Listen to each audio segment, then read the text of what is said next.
ఓం నమో నారాయణాయ. అందరికీ నమస్కారం. వెల్కమ్ టు తోక రేడియో ఛానల్.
तन्वे पीतावाः सच्चिदात्मा तस्याः शिखायामध्ये परमात्मा व्यवस्थितः सब्रह्म सस्वक्षेन्द्र सूक्ष्म परमस्वराट् राजाधिराजाय प्रसन्नसारिणे नमो वयं वै श्रवणाय कर्महे समे कामाय मह्यं कामेश्वरो वै श्रवणं ददातु कुबेराय वै श्रवणाय महाराजाय नमः। ॐ तद्ब्रह्म ॐ तद्वायुः ॐ तदात्मा ॐ तत्सत्यम् ॐ మన అనపర్తి గ్రామం పాత ఊరు సత్తి పోతారెడ్డి తేతల రామిరెడ్డి గారి రామాలయంలో ధనుర్మాసం నెల రోజులు శ్రీ గోదా రంగనాయకులకు విశేష పూజాది కార్యక్రమాలు, తిరుప్పావై ప్రవచనం వంటివి నిర్వహిస్తారు. వాటిలో భాగంగా ధనుర్మాసంలో 27వ రోజు శ్రీ గోదా రంగనాయక స్వామి వారికి కోడారై నిర్వహించారు. 108 వెండి గిన్నెలతో ప్రసాద నివేదన జరిగింది.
जय श्रीनिवास जय वेंकटेश वृषशैलनाथ श्री पद्मनाभ वैकुंठनाथ जय विष्णुतेज राजाधिराज कव जय जय जय देवादिदेव जय वासुदेव श्रीरामचंद्र जय कल्पिरूप शौरीश मोदधेरीनाथ जय जय जय जय जय जय जय श्रीनिवास जय वेंकटेश वृषशैलनाथ श्री पद्मनाभ वैकुंठनाथ जय विष्णुतेज राजाधिराज कव जय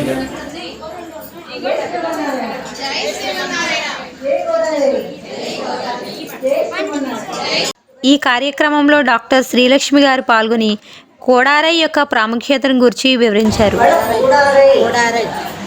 అందరూ ఎప్పుడు అన్నీ తింటాం, వేరువేరుగా తింటాం. ఇప్పుడు ప్రస్తుతం అయితే ఇంట్లో వాళ్ళే కలిసి తింటాం, అంతకుముందు ఇంట్లో వాళ్ళతో కలిసి తినేవాళ్ళం. మనము భగవంతుడితో కలిసి భోజనం చేయడమే కూడా. రాధాలోల నందలాల రాధాలోల నందలాల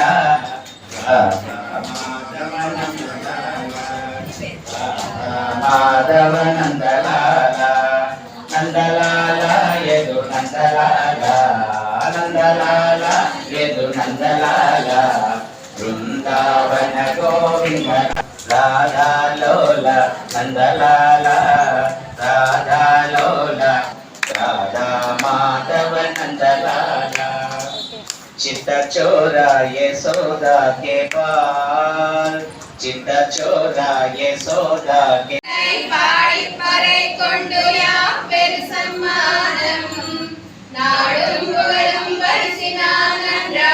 అనేక మంది భక్తులు స్వామివారి కోడారై కార్యక్రమంలో పాల్గొని స్వామివారి ప్రసాదాన్ని స్వీకరించారు.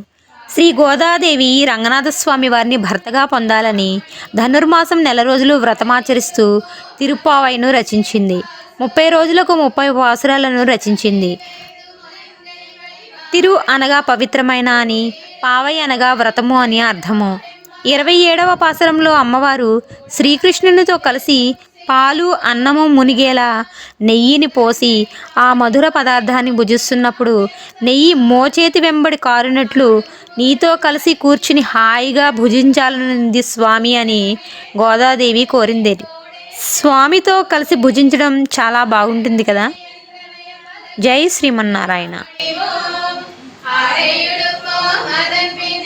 భగవంతునికి మనకి అంత సంబంధం, విడదీయని సంబంధం ఉండాలి అని ఈ ప్రకృతానికి అర్థం అనమాట.